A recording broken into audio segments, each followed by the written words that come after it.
Welcome, guys, to ILWPOD. I'm your host, as always, Justin Wright. We are welcomed here with a friend of ours, Drew Sapilla. How are you doing today, man? Hey, I'm doing great. Uh, Pleasure to be on. Exactly. It's my pleasure to have you. Before we get too deep into any questions, do you want to throw out any social media handles or possible upcoming events just to get the plugs out the way? For sure. So I wrestle under the name of the system, and that would be the system underscore official for Instagram, Facebook.com/the system official for Facebook, and at the system official for TikTok. I believe I'm at Notorious System on X, and those are the main four. I'm also on YouTube as well. But I got a YouTube. All the places I wrestle for, they got a YouTube as well. I'm going to be doing a lot of MAW live coming up into 2025 here. A lot of Frontline Pro, and probably a lot of Janesville Wrestling Alliance as well, among other names. I do a commentary for Ironheart Professional Wrestling, so I recommend you check out all their videos on YouTube. You'll get to hear my lovely voice along with Caitlin Diamonds, and amongst other wrestling escapades coming up in 2025. I would definitely recommend checking out the content of all those wrestling promotions that I just mentioned. Got you, of course. And any plugs for any wrestling we love. The more wrestling we have, the better.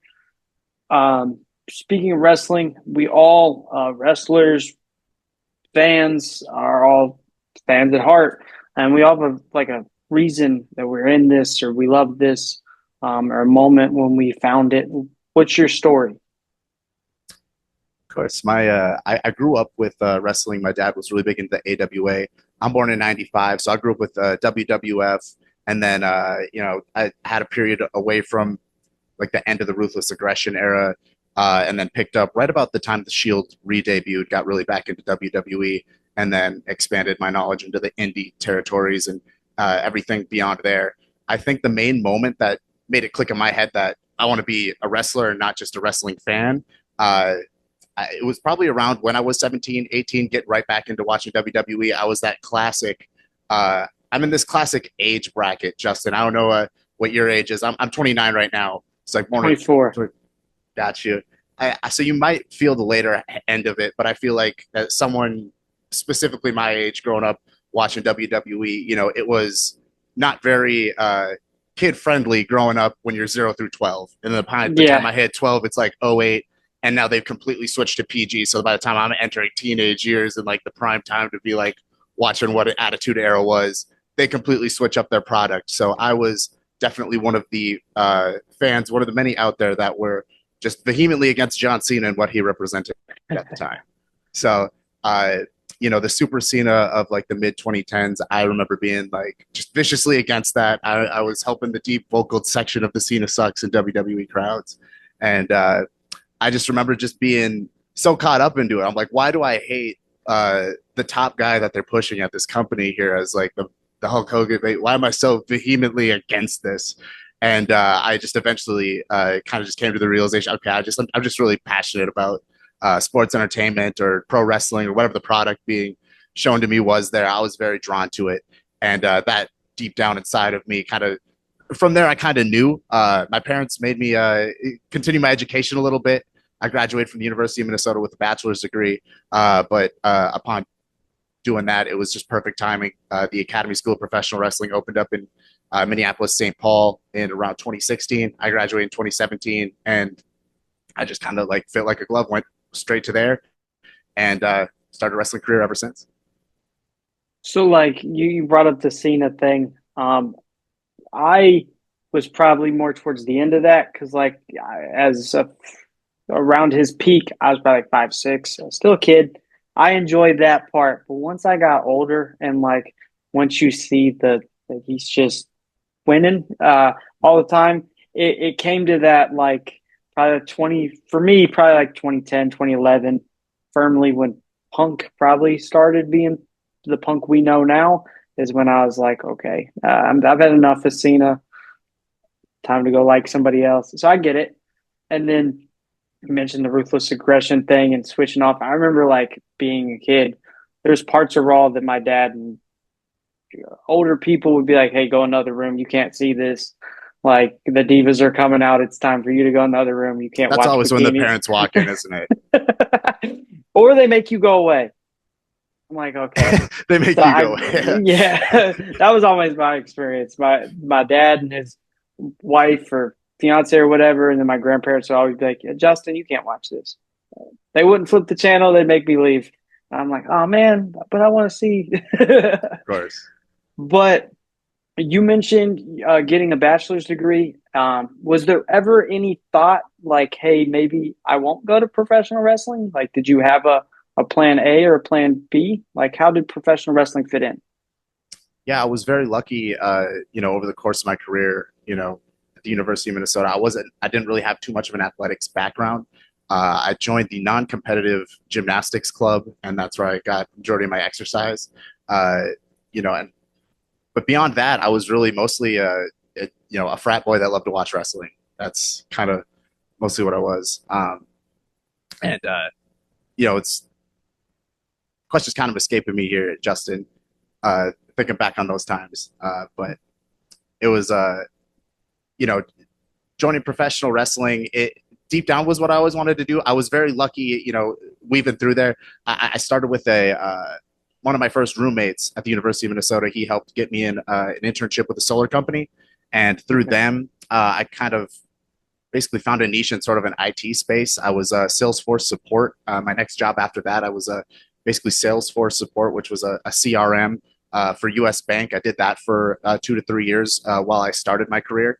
And when quarantine happened, I was in the midst of going to another company, stopped there, kind of left IT in the past there. Uh, I joined like the Jordan Belfort straight line sales program. Okay. Did that for a couple months and then transitioned into basically a sales job. I was a freight broker for 6 months after that during quarantine, and switched off from that to a job with Prince Music Company, which was just they sold musical instruments and primarily offered lessons. So I became a full time music instructor as well.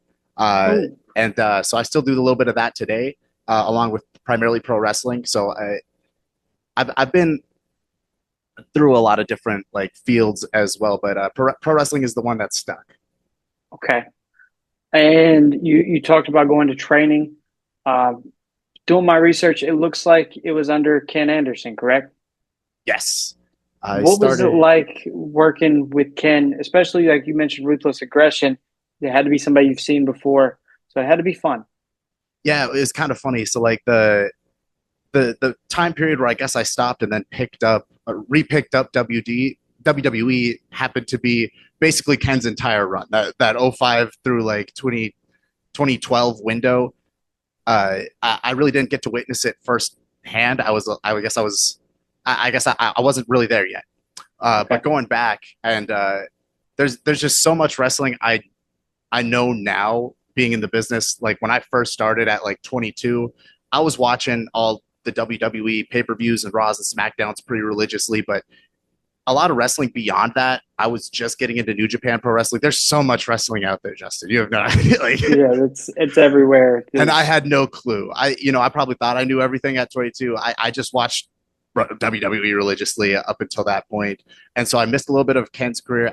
When I first started, I knew coming in, my favorites were Ric Flair and Kurt Hennig, Mr. Perfect, 1A, 1B on my Mount Rushmore. Like those are the guys who wrestled the way like that I thought was just like mwah, perfect. the bet my that's my style of wrestling and how they brought that about. So my first day at the Academy Pro Wrestling, I'm looking around and I'm like, holy crap, I got to be blonde. So I go and I bleach my hair blonde. I've been blonde ever since. But like, the turnbuckle flips, the significant oversells in certain periods, and the cheating and the strutting. Uh, so much that both of those two guys bring it, the class, and like upholding certain principles in pro wrestling. I try to mirror in a lot of those two guys. But yeah, bringing it back to Ken. So those are the two guys I started off wanting.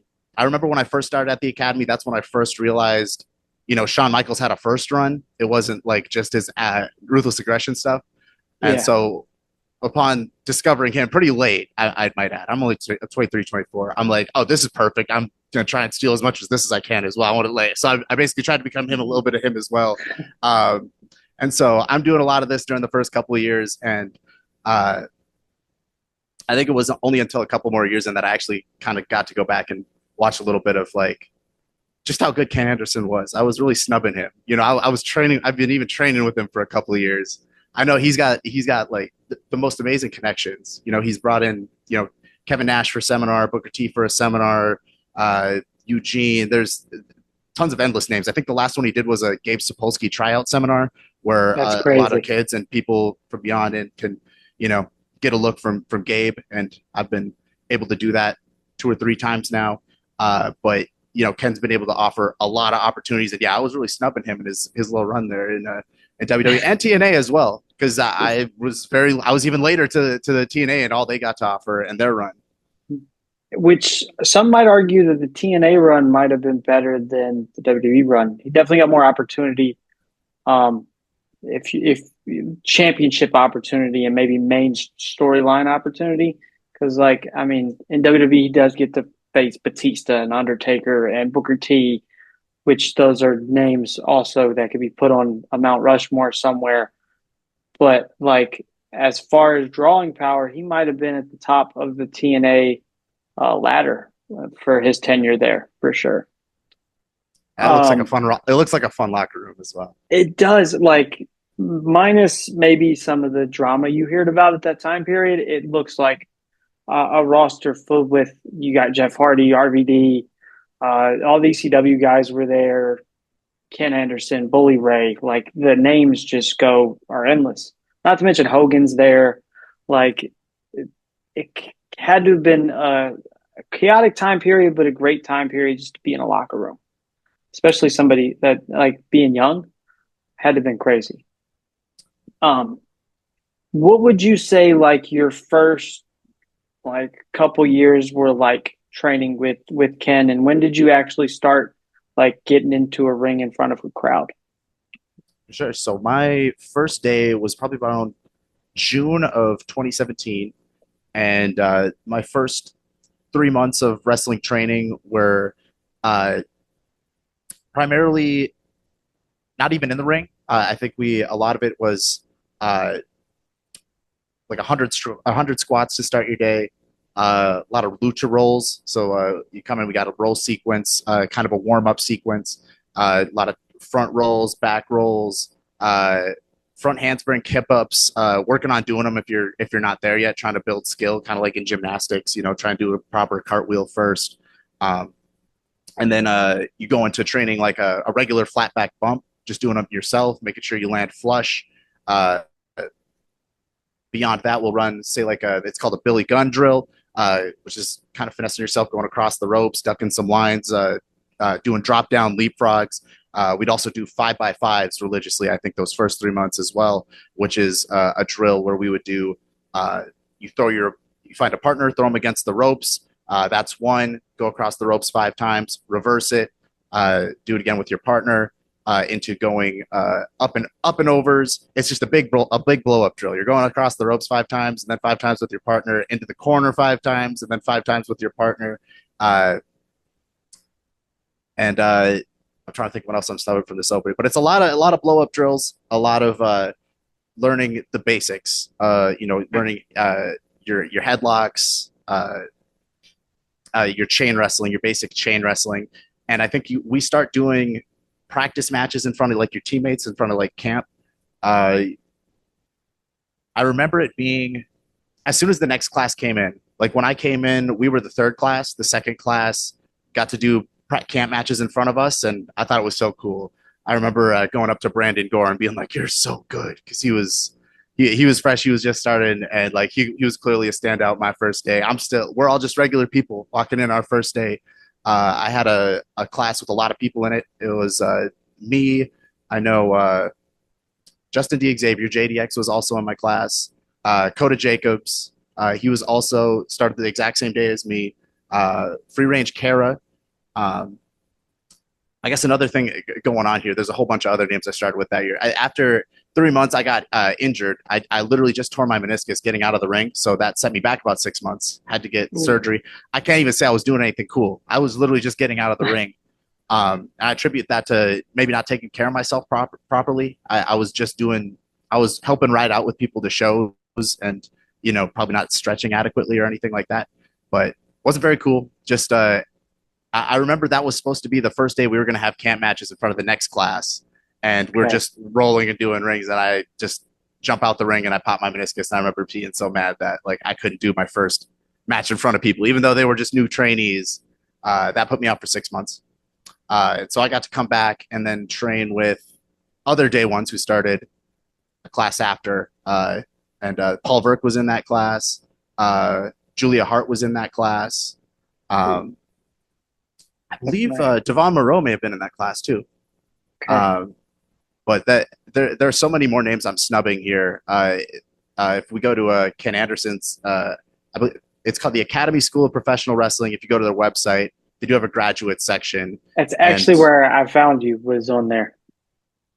that's a really good list of people, I'd say. It is. I another guy that I've had on here. The only actually other guy. Uh, no, I take that back. I've had two guys from his Ken Anderson's academy. One was the real Drago, which he started his training there, and then I had Riley Jackson. Yes. A phenomenal guy. But he, I think, said he was in the first group of guys. Riley did. I think he said he was in the Yeah. first class. So it doesn't seem like he was too far ahead of you as far as training went. Yes. He was basically one and the same with us. Him and Brandon Gore, who may have been first or second class. Kyle Pro was there before me, the first or second class. Um, and of course, yeah, Riley Jackson. That's awesome. Uh, and then in came probably 8 to 10, 12 guys, us in class three. Uh, and it's crazy. There's some just crazy matchups that Ken's got on his probably database of camp matches that are accumulated. You know, I've seen some really cool dream matchups, but it's just guys sparring. But it's a really great place to train.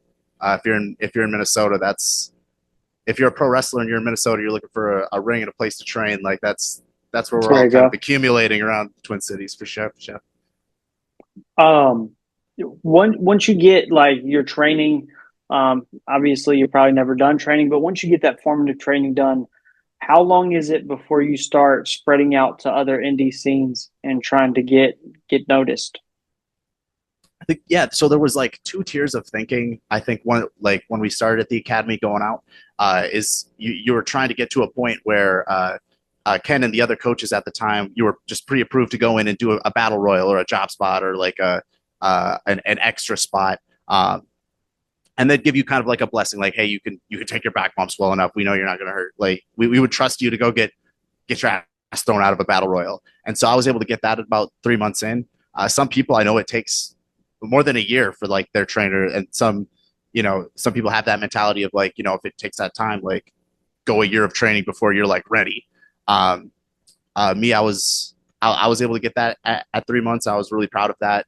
Not to say that I was certainly a killer or anything. I was really happy to be able to do a battle royal about 3 months in, get injured. When I came back, I'm coming off of 6 months of really doing nothing, just rehab. But my first day I go back into the academy, I really got to get my wind under me. I'm doing the same drills and everything back into it. I asked Ken if I need to regain that back, and he said no, I was still fine to go out and do shows. So I still had a lot of work on myself to do. I was basically not ready, but uh, I think when I came back, I started. My first show was April, May, June or something of 2018 for a promotion IWI ran by Ian Xavier. It was in a VFW basement in Hopkins, Minnesota, in front of about 20, 30 people. But I was in there and I won via countout versus Damian Graves. And I've never been back at that promotion since, but shout out to IWI in 2018. Uh, that was about a couple months since I came back, and I think the main breakaway for me there, I think a lot of places that were running were your Minnesota independent wrestling, Midwest All Star Wrestling. I think they just became created in 2017. Um, and then the place where I found most of my reps when I started off was a promotion called the American Wrestling Federation, and they just had Petey Brown become their booker, and I came out and helped out some of the academy guys. I would just jump in the car with them, and essentially what I ended up doing is, asked if they need help with the ring, any help with spots. I am a worker. Can I help make myself available? Uh, and they said, it's hard to get on a spot, but we do need help. I ended up, just learning music on the fly and then doing music for the American Wrestling Federation for 3 months. I did that for a couple of shows, and then I was simultaneously wrestling and being the DJ for about half the year before finally transitioning out. But doing small things like that for a guy who's barely 6 feet, 170, 80 pounds at the time, you got to do whatever, willing to do whatever to break in, because I'm new and I needed the reps. And AWF, they went all over, and they're the ones that kind of got me my start a little bit rep wise. And then I broke into other promotions and went from there, which I could take off. But just speaking about my early experience going through pro wrestling, that's kind of how I sort of climbed the ladder a little bit Gotcha. based out of the Where Minnesota scene. where would you say, like, so far your career span, good portion of 7 years? Where would you say, like, your home is, or where you've been able to accomplish the most so far? I'd say right now, it's a toss up between both Midwest All Star Wrestling and Ironheart Pro Wrestling. Okay. I was just on an interview with Michael. I was on Michael's Corner on Michael's Wrestling channel. Shout out to him. I was basically reminiscing about that. I would say AWF gave me my start, gave me the reps, got me to kind of figure out, what I'm good at and get good at it. And then I started with MAW around the same time. They were a new company in 2017, 2018. And then coming up, I was just probably one of the 20 academy guys. I'm one of the 20 new academy students kind of battling for our spots. We just, I finally broke in, I think late 2018, 2019, got my first start with them. And then I was put into their first ever Prospect Cup in 2019, which was 6 new academy guys who I all knew, but we're all in a tournament.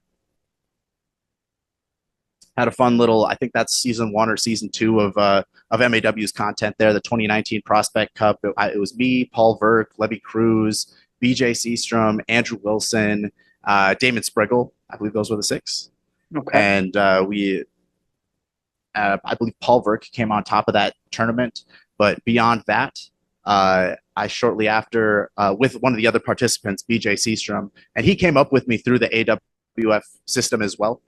He was helping put up the ring while I was doing sound. So when we both were kind of trying to break into MAW together, I knew what he did and he knew what I did, just because we were sometimes we would only face each other on AWF. We were so new, no one wanted to work with us. Let's make the new guys work each other, So Yeah. we ended up working a lot together that way, and so we ended up making a great tag team.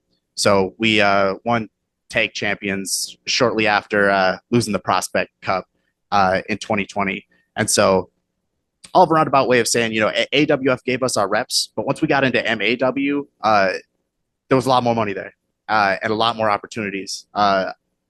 Fast forward till after quarantine, sticking with MAW, I can say thanks to MAW, I've been able to be in the ring with Jerry Lawler, Alex Shelley, Jonathan Gresham, Yuya Uemura while he was over here in the States, amongst tons of other names as well. They've been extremely good to me. So if I were to say that, AWF would have made me, the wrestler I am, MAW made me the star that I am. They really put me on a larger platform, and they've really, and they continue to raise me to a higher platform. So one-sided is MAW.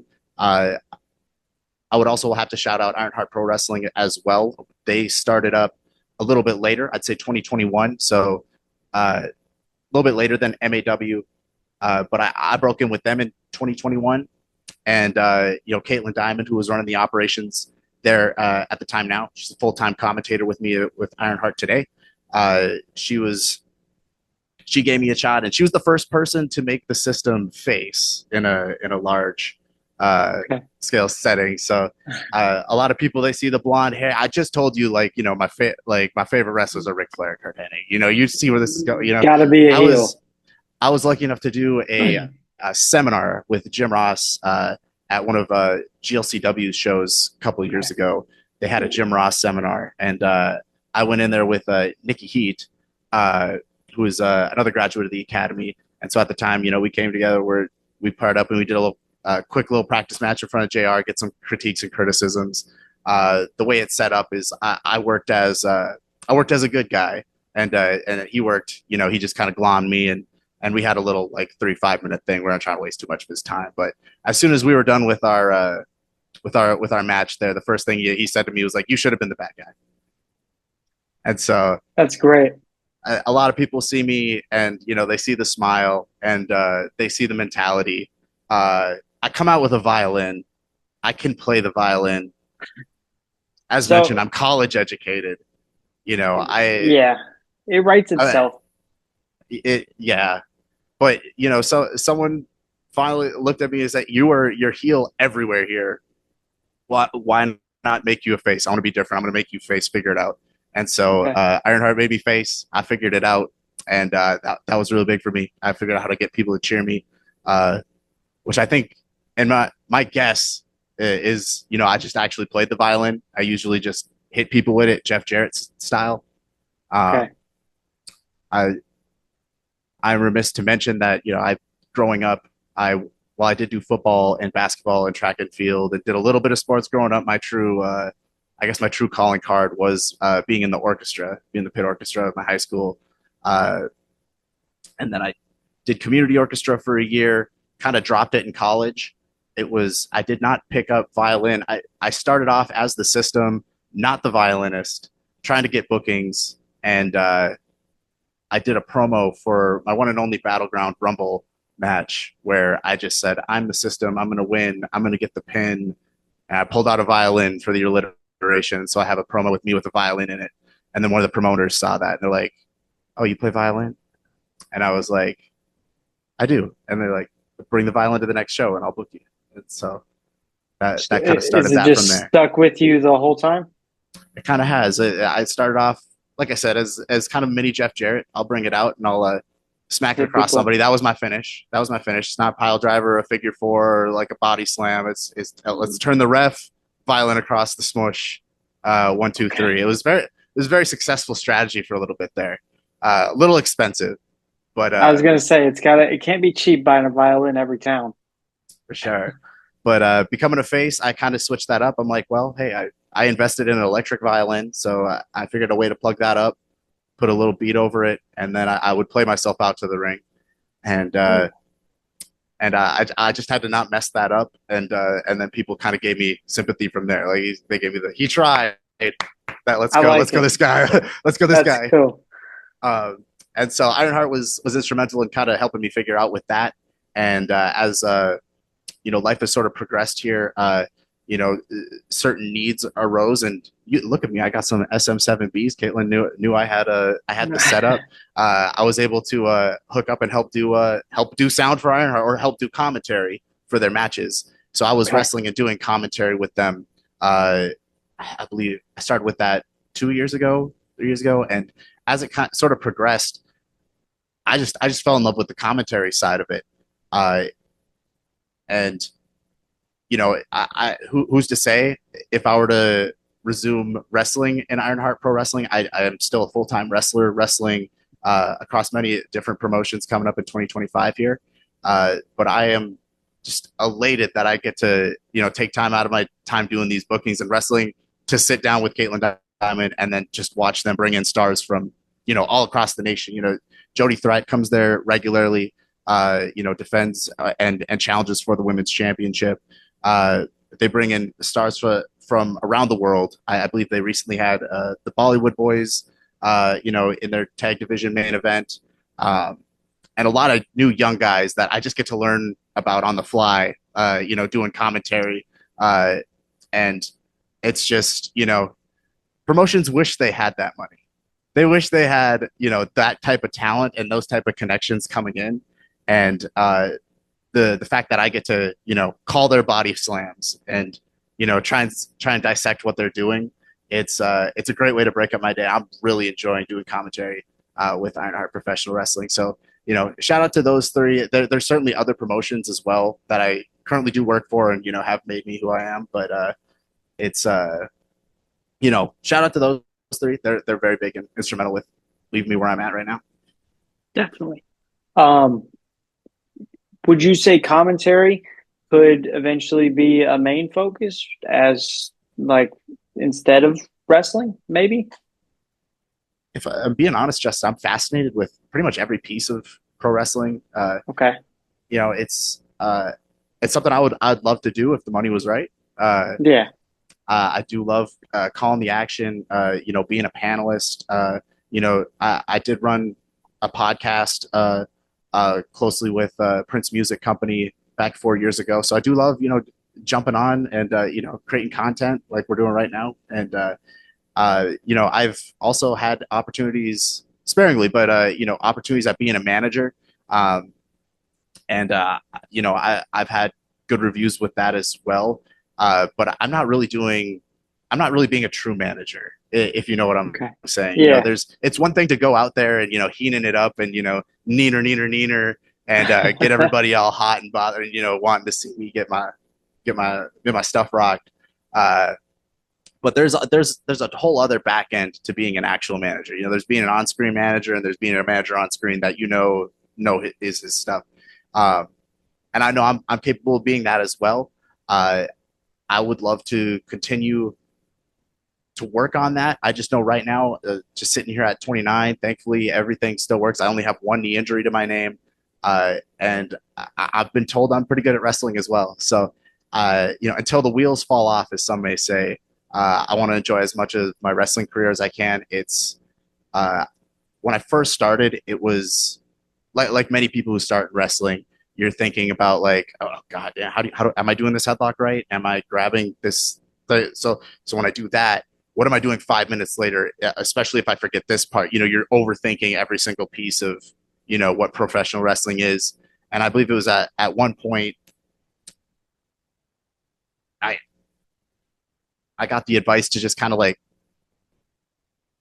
take a step back. I remember like playing, fake wrestling on like trampolines, Yeah. in my backyard. I don't know if you have fun experiences of that, or I've you're done just that. playing in a sandbox with your brothers or something, or, just body slams on the couch. You're just having fun, and not much thought goes into that.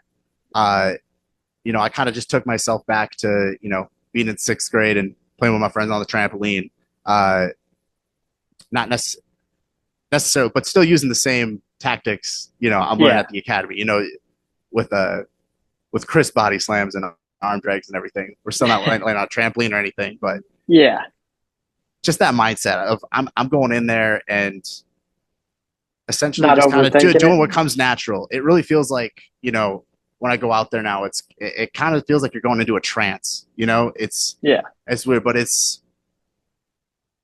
it has really helped. I go out there and like I said, I just kind of harness my inner child, and I go out there and I have fun. And I sincerely hope that translates, because that's what I wanted as a fan. Is I just wanted to go out there and bark something back at someone, or find something to yell at with somebody. Give me something to attach on to, uh, or just something random. You never know. You never know what's going to hit. It's always the stupid stuff. Yeah. Definitely.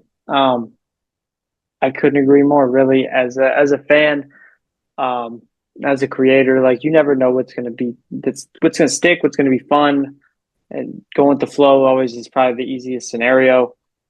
Um, before we get going, a couple more questions. One I think is kind of interesting. You mentioned Ken Anderson, somebody with connections. Also, recently WWE announced the ID system. Is that something, as somebody who's still very young in his career, that it brings that goal possibly of being in the federation more like possible? Absolutely. It's it's definitely the new gimmick out there Yeah, that WWE is pushing, and it's awesome. We're living in a timeline where this is now the thing. It seemed like a couple of years ago it was most WWE recruitment things being broadcasted where we're going to colleges and we're trying to recruit college athletes. So the fact that we're sitting here now and we're trying to I guess sort of merge, acquire, or integrate whatever level you want to call it with a lot of these wrestling schools, which are trained by current employees of WWE. So they currently are the culture. Who's better to yeah, teach the culture than the people in the system? No pun intended. I would absolutely love to be successful in that realm. I want to be successful, in in WWE or any organization like that. Uh, you know what a WWE ID really means. I would hope it would align with the mission statement of a lot of wrestlers who they just want to go out there, they want to be a character, and they want to help contribute to productive pro wrestling / sports entertainment programming. Whatever promotion you're looking for is kind of trying to present. And what would I do with WWE ID money? I don't really know if a lot of that would go towards you know myself or my living, or my new gear or anything like that. I think if I were to be given any sort of investment for pro wrestling right now, I would want to basically funnel all that money towards my good buddy Chavo Ornelius and his group, the Run Media Productions. He's currently kind of the spinal backbone and of a lot of media on behalf of both Ironheart Professional Wrestling and Midwest All Star Wrestling, two wrestling promotions that I know a lot of people love to watch. They got a lot of eyeballs on it, and he is kind of the head of the ship in terms of media and content and running that. I feel like getting him maybe some better cameras or something like that. That's if I had money today from WWE, I would turn around and probably use it on that. But beyond that, most of my focus is showing that companies that do good by me, I'm gonna do good by them, and hopefully it means a lot of fans want to watch the product as well because I'm on there. yeah. Just wrapping it up. I always end with the same question. And you've already kind of halfway answered it, but in wrestling, there's always the debate of who the Mount Rushmore is. So I always end with who is your personal Mount Rushmore? Who are your top four guys? For show. I got to stick to the gimmick here. So I'm, I got Ric Flair and Kurt Angle 1A, 1B, and I think the other two I would add on to the Mount Rushmore because again, I'm born in '95, grown up through that era. I'm definitely a Rock Austin kid. I Okay. struggle. I change favorites every day, but those are my two top guys. That's like it just doesn't get any better. Uh, had I grown up in a different era, I can totally see it. I love Hogan stuff. I love going back and watching, your superstar Billy Grahams of the world and your gorgeous Georges of the world, your Vern Gagne's of the world, you know, your Crushers of the world, your Von Erichs of the world, your Bret Harts of the world. Yeah. Uh, I enjoy watching, all these guys, but that would be my off the top right now, top four Mount Okay. Rushmore. Of course. Um, do you have any advice for anybody that would like to be a wrestler? Yeah, I would just say if you want to become a wrestler, you haven't done it, you have no connections. I would say if you're based in Minnesota, your closest and best facility, I would obviously recommend the Academy School of Professional Wrestling. If you're down in Iowa, you have, I believe, three different good schools to approach. I know the WWID Black and Brave with Seth Rollins and Davenport. That's a good spot. There's also the Impact Pro Wrestling School, and I believe Rugged Pro runs a gym as well. That's also based out of Iowa. If you're in Chicago, Um, there's another three schools out there as well. I think freelance, Victor Capri may run a Freelance. school. Um, CSW is a big one. CSW, yep. And if you're out in North Dakota, I would probably recommend uh, that they have Below Zero and Time Bomb Pro Wrestling out there, Okay. and it's a little more scarce. But those are the main promotions running, and that they'll run seminars out of there as well. And I think a main deal with a lot of those seminars would be, get yourself to a school that's open Monday through Friday. So they might be working on something up there as well. But I would say find something that's makes sense for you. So, maybe your closest thing, or if you want to move somewhere, that's what a lot of my colleagues did as well. They literally moved for wrestling. Uh, but depending on, what's works for you, uh, those are probably the closest places, depending on where you're at. Uh, you can always reach out. I know with Ken, he'll let you come in, do a tour, answer any questions you may have.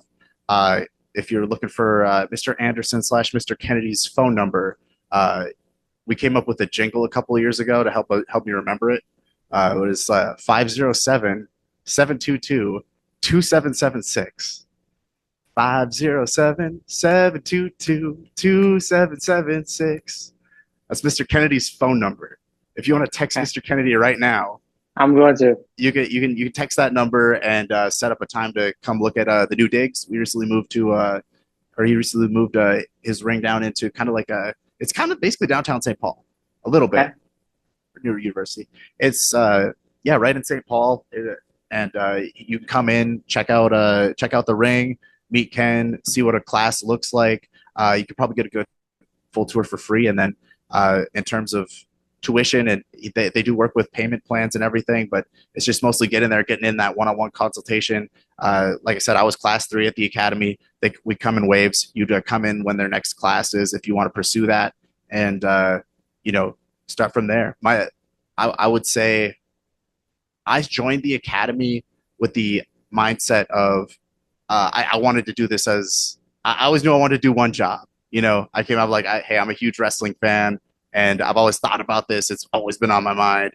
Like when I first started, and we were introducing each other the first day, I was like, I just wanted to do this. I want to do one job. This is a bucket list thing. So I'm here with with you guys. I want to try it as a hobby, and here I sit 7 years later, with probably over 350 matches underneath my belt.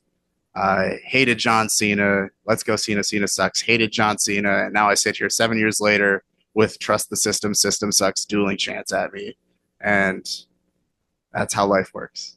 I love it. Sir, I really appreciate having you on here. I'd love to do a part two. If you'd like to come back on here, I'd love to have you on. I feel like we still got a lot to talk about. So the door's open. For sure. This was really fun, Justin. I'd look forward to that. Sounds good, man. I'll leave it at see you next time. Appreciate it.